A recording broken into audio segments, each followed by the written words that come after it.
to the computer. So the way that phonology, appears and works as far as our instruction in the beginning of acquiring a language is that we have to get the students to be able to identify individual speech sounds, to make those speech sounds, to combine them and sequence them, to make words, to practice it. And so phonemic awareness is their awareness in the speech sounds that are made with different letters. So to increase phonemic awareness, there are particular exercises, and research shows that students that have strong phonemic awareness early on, they're better at reading because they can sound out stuff, connect it to other things.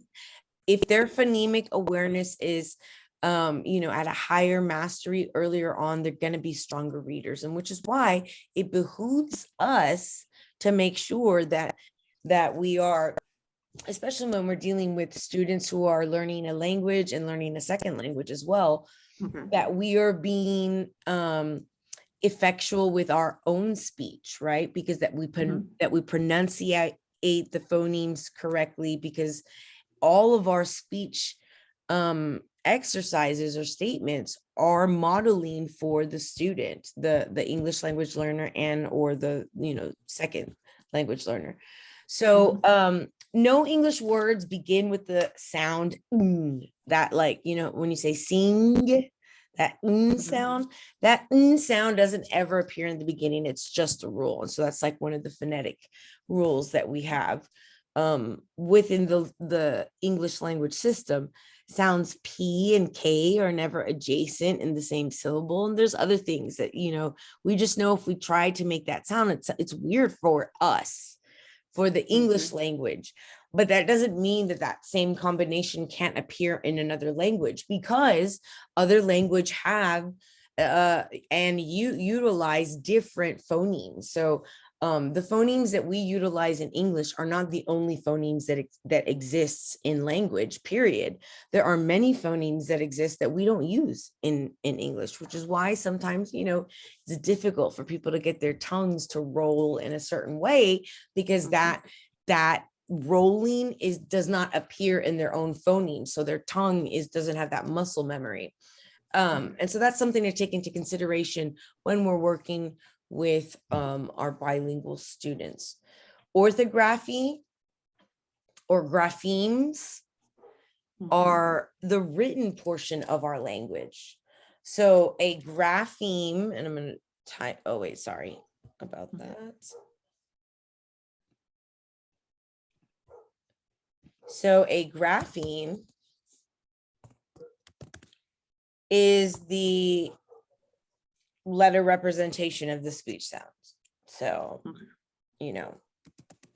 S, and the speech sound is, so, and they make the same sound. So it's the writing system for representing language. And a grapheme is again, the smallest one. Phoneme, smallest sounds, grapheme, smallest sort of representation for the sound.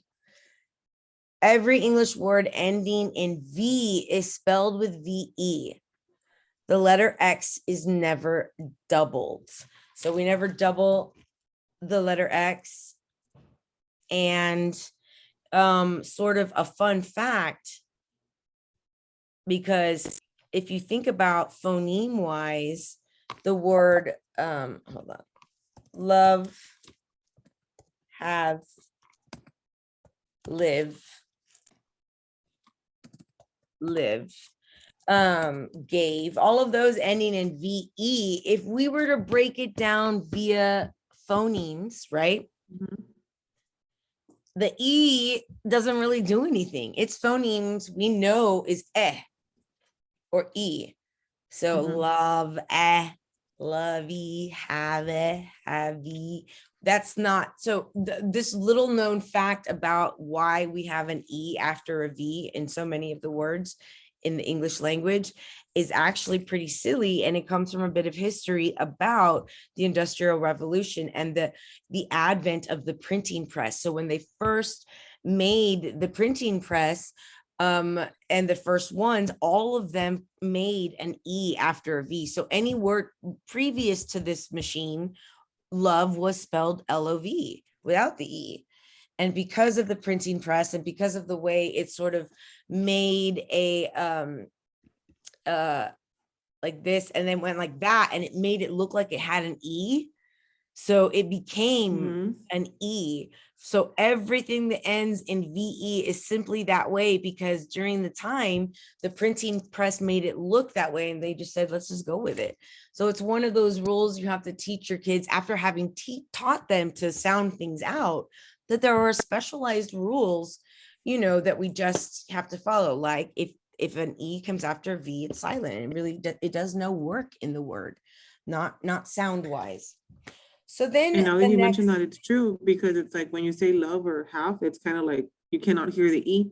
And then like to explain to the kids, because sometimes we're like spelling words, or like, but then just to have an idea of how a word is spelled.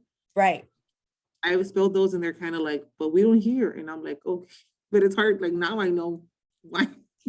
Yes, it's hard because it doesn't exist, because it never existed and there is no sound there. And so, but so now we know, and you can even tell them that example, sort of a silly reason why we have this rule in writing.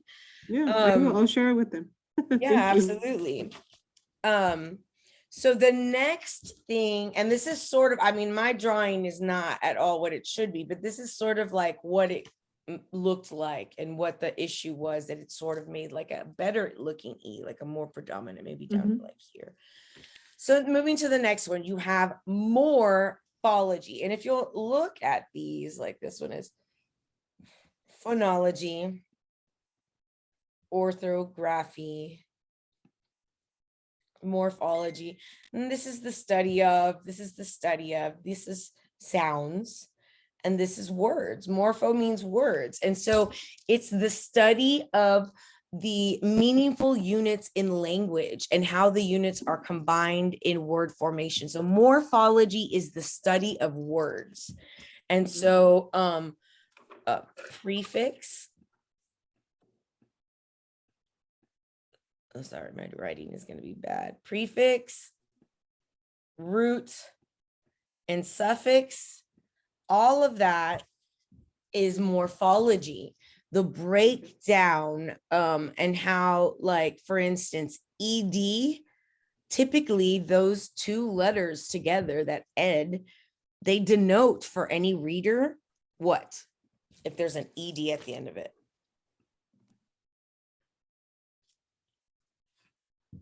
So if the word was cry or stayed, adding ed, that little piece, this morphological piece of ed, does what to the word that we know in English?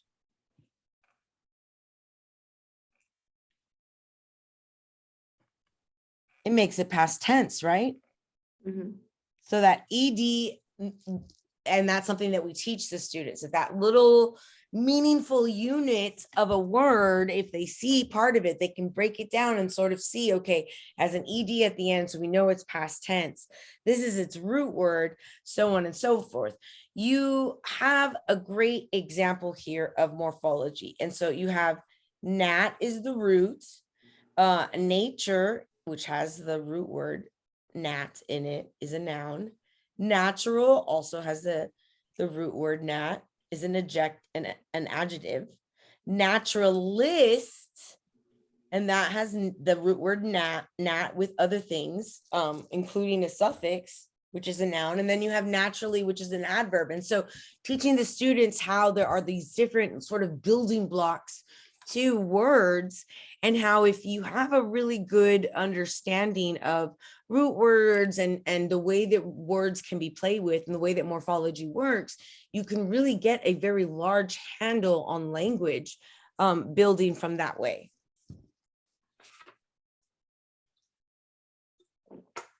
Okay. Semantics. Hold on one moment. It's my boss.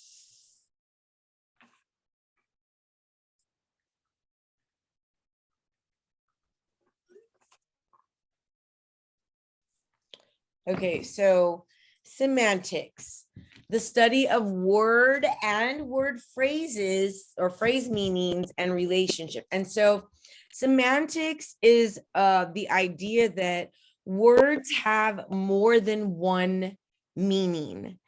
And so sometimes the way in which words are used on a face level might translate one way, but in context, in relationship to the larger scheme, that might have different meaning. For instance, the words rank have multiple word meanings. The words order and sequence have a similar meaning, although they're not the same. And so using them would be different. Rank can be the way in which you are elevated or listed, or it can mean something that's putrid and rotting, so depending on how words are used, in context is important. So it's semantics. Syntax, this is the one that nobody ever likes, and because this is grammar, right? Syntax is all of your grammar rules. It is the system of rules that governs word order in sentences and sentence structure. So let's take a look at these two sentences here. This is two difference in syntax, but the difference in messaging is so big just based on the syntax. Our district recruits new teachers is a sentence. New teachers our district recruits is not a sentence. Same words, but if you rearrange them, one of them is no longer an actual message in the English language. So the order of our words matter within a sentence, and the progression of sentences even after that matters. And that's what it moves into discourse. Now, discourse is dialogue or a conversation, whether spoken or in writing. So you and I are having a discourse right now. We are also discoursing with this page right now, my PowerPoint page, because we are writing on it, having a conversation with it, pulling out particular pieces, going on tangents from those particular pieces, and utilizing them as part of our discussion and discourse. So discourse is the written or spoken communication or exchange of information or ideas. So us emailing together, discourse. Us texting together, discourse. This conversation, also discourse. You reading somebody's book is discourse. You are engaging with a text that has a message. So discourse includes paragraph structure, cohesive ties, and genre connections such as story structure. So that's part of it if you want to get into the nitty gritty of instruction for the students and how to look at, the larger communication. Pragmatics. Pragmatics is the study, and for bilingual education teachers, I believe that pragmatics is very important, more important from a regular general education ELAR, 4 through 8, 7 through 12. Because pragmatics is like that cultural nuance that governs our language system. That sometimes someone learning a new language might know the language itself, but not understand the cultural nuance. And so language on its face level in certain contexts might be seen as inappropriate or insensitive or aggressive. For instance, let's take a look at this. Pragmatics is the system of rules and conventions for using language and related gestures in a social context. So it's our ability to utilize language and discourse in a setting that includes other human beings, where they are going to be engaging with us in some sort of social context. And so to one person, I say, "That is my seat." And to another person, I say, "Excuse me, my ticket has that seat number." And so they're both achieving the same message, same goal, right? You're in my chair, I need you to move. But to scream at someone, that is my seat. Are they lying? Probably not, but that's highly inappropriate and something we wouldn't do in a language setting.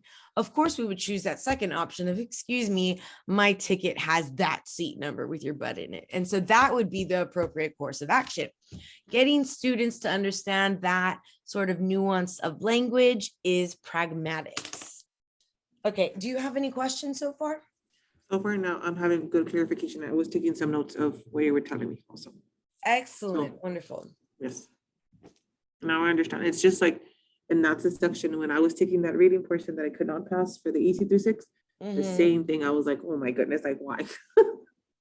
Yeah. So it's important to go through these and then to go through also the TEKS for that area, just to look and see like how much are they supposed to progress phonetically in like first grade or second grade, to look at that progression to see what they should be able to do, because chances are the questions on the exam are going to be, examples of you trying to help them on those particular things. So it behooves you to know in what order do we teach them, at what, with what frequency, with what rigor, what gets taught first, what gets taught next, what gets taught last, because it's most challenging and needs the most prior knowledge. So looking at those things is very, very important, before you take your exam again for the English language arts. Yes. Okay.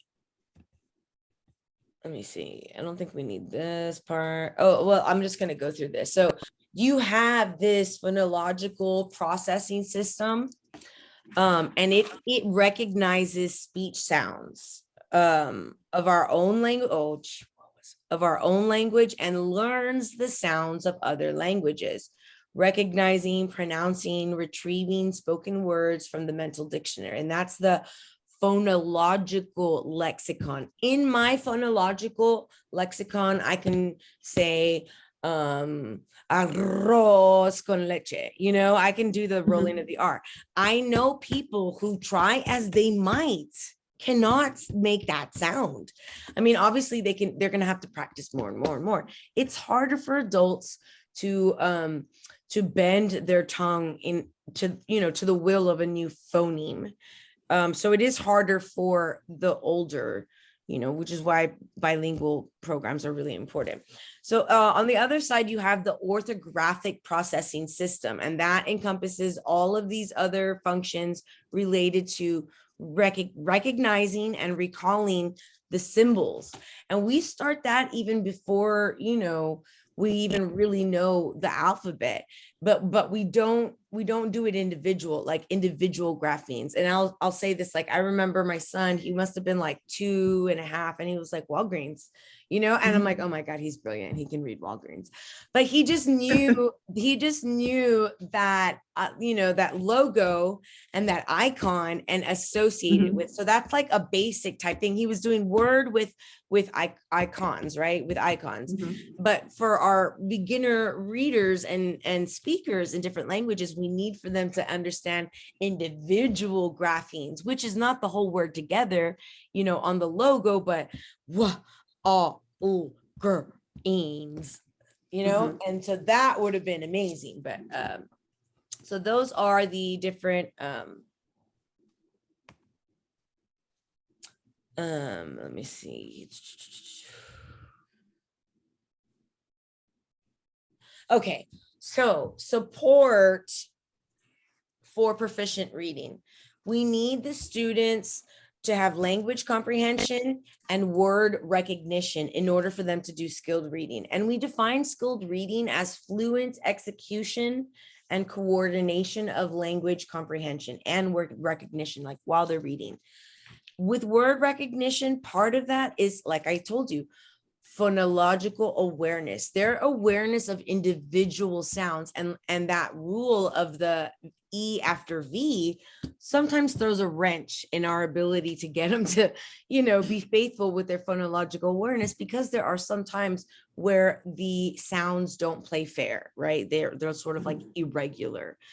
Teaching those things and having them know those things, that there are these irregular ones who don't play by the rules. Let's throw them in jail and have a little like word jail for not following phonological rules. Helps them remember it, helps them not, break down when they're like, man, I'm trying to break this down by sounding it out and it's not working because it doesn't follow normal rules. So phonological awareness includes, them being able to identify syllables and the individual phonemes, which are the individual speech sounds. Their ability to, decode the alphabetic principle, which means that they can identify the speech sounds alphabetic grapheme, right? Like how it's written and correlate. Okay, A is ah, B is buh. That's the alphabetic principle. And their spelling correspondence. Increasing their sight recognition, getting them to practice sight words like a million, bajillion, trillion times a day, like having multiple activities throughout the day that just has like a bunch of words, and you can do it in different ways. Have a table that has, you can do different like, what is it called? Where you do little rotations. And my girls love to, they hate spelling words, but they will practice their spelling words if I use Play-Doh all day long. Like they're like, Mom, let's practice our spelling words. So they can use their Play-Doh and take the words out of it. So like just finding ways. And this engages our tactile learners.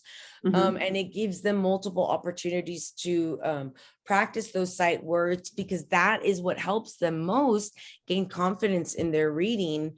And to get them over those slumps and humps when they come into contact with a new word, an unfamiliar word that they're going to have to use decoding skills for. So the amount of words that they have to decode on their own, the better. So sight recognition, sight word activities. Now for the language comprehension, and this is a big one, and a lot of it has to do with, like, especially in the early child, how much they are immersed in different language at their house, as far as like their vocabulary and the background knowledge.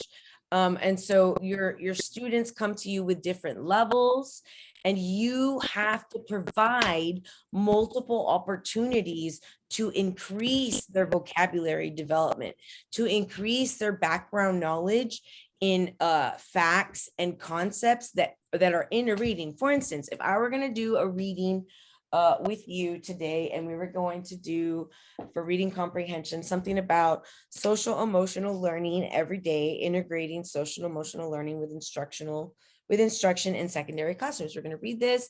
Before I begin reading this, what I would do is make sure that you had a really solid idea of what SEL even is. I'm not just going to start straight reading it. I want to define what is SEL. I might show you some videos. I might talk about some concepts, show you some graphics, show you why I'm going to read you this article about how integrating social emotional learning with instruction into secondary classroom is actually so beneficial. It's like the safest bet you could ever make. So before I make you read that, I would build on your background knowledge, so that when I'm in the reading, when I'm in the instruction and the activities, you come with facts and concepts already. I would also pre-teach academic vocabulary, anything that's academic, and even further, if I knew I had students learning another language, or that there would be other words or vocabulary that the test maker or the textbook maker did not identify for instruction, but because you know your students, that they might have difficulty, which is something I had to do a lot, because the test makers did not make their textbooks to identify all of the vocabulary that would be difficult for my PSJ North kids, or my Liberty Middle School kids, or my South Middle School kids. So I had to sometimes define 3, 5, maybe even 7, if it was, one of the more rigorous texts, more, so that I knew my students had that support before we did a reading activity. Having the students practice inferencing metaphors, and having them read different prints, newspapers, magazines, short stories, poems. So they see the different print concepts, the way in which language appears in the real world in different ways, bringing in the back of a cereal box. And let's take a look at this as far as a print concept, getting them to make connections between everything. So for word recognition, you want to do phonology helps with word recognition, letter naming, phonetics, word attacks. These skills should be a priority for instruction early in the development and for reading assessments. They're important for everyone, but they're especially important if you're going to help someone who's having difficulty in reading and reading comprehension, identifying words. You're going to want to go back to phonemic awareness and making sure that they can decode the words, sound out the words, build up their bank of sight words. So this is one of the word reading developments, one of our theoretical frameworks having to do with sight words. You have pre-alphabetic, which is what I was talking to you. My son was at 2.5 when he was like Walgreens, and I was like, oh my God, he's a genius. But he was just pre-alphabetic. He couldn't do any of it. He couldn't tell me what letters were in that word Walgreens. All he knew was the symbol for Walgreens, which was the general concept of the print, right? Like this printed symbol, it means Walgreens. Early alphabetic is letter name and some letter sounds. And so that would be like pre-K, kinder, they should be getting to later alphabetic. By the time they're in kinder, they should be able to have like my daughter's in kinder. I'm working really hard with her. She's a pain in the butt. No, she's so cute. But she really hates doing sight words. Like, so I have to be creative. And like, I've done sight words with shaving cream on my table, I am like trying to do it all sorts of type of ways, but I need for her to be strong with her sight words, especially because she doesn't enjoy reading like her older sister, who's just a year older than her in first grade. And so it's very interesting to see like the difference in effort as far as instruction. And it just solidifies the idea that every child is different in a classroom. You're trying to get them all to be on this thing. And so you have to know that there's going to be different ways. Have a table that does, have a table that has shaving cream and the kids do their sight words. They'll love it. Everybody will want to do sight words every day. My daughter's like, can we do sight words with, I'm like, no, you guys used all of my shaving cream and now I can't even shave my legs. No, we're not doing that. It's so true. They're so unique. And sometimes I have one that she's very quiet to herself. But when I ask her, she knows literally everything. Yeah, she's listening, like her listening skills. And what you need to get her is to try to get her to practice those oral language proficiency skills, even if you go up and talk to her. Have her do think pair shares with people, or whisper little like, I want to tell you a secret, and then to say something like 5 + 5 = 10. Now you tell me a secret, and just get her find little ways to get her to practice speaking, because you already know that she's listening. She just needs to practice saying it. So then you have later alphabetic. Like I said, kindergarten should be later alphabetic. They should have basic phonemic awareness, which means they can segment and blend 3 to 4 phonemes in a word. And so the word disc has 4 phonemes. You can hear it. That's 4 sounds, 4 phonemes. So you can count the phonemes. Sometimes, for instance, remember we looked at, and I'm going to write it here and it's going to look ugly, but just bear with me. So the sound, and anytime it's a phoneme, it's going to be written like this with these like things. So this sound, as long as you guys to sleep on the carpet, but if not, go to your chair. Sorry, it's because my class came back. Oh, no. I'm going to let you go right now, and then we can make another session later. You just let me know. So this you have to know that the sound is actually 2 graphemes, but 1 phoneme, right? Okay. We have the N and the G, but it doesn't work in the same. It's sound. Okay. Okay, we'll end here today, and you text me when you'd like to make your next appointment. We can do it during your conference period again. You just let me know. Okay, Miss. And then besides that, do I just keep on looking to the information you gave me? Do I have to do anything else besides that? Yes, no, just keep on doing that, and I'll continue to collect some more resources for us to look at. Okay, sounds great. Thank you so much for all the information and stuff like that. I'll text you tomorrow to let you know. Absolutely. Thank you so much. You have a beautiful Thank you. rest of Bye. your day. Have a good afternoon. Bye-bye. Okay, bye-bye.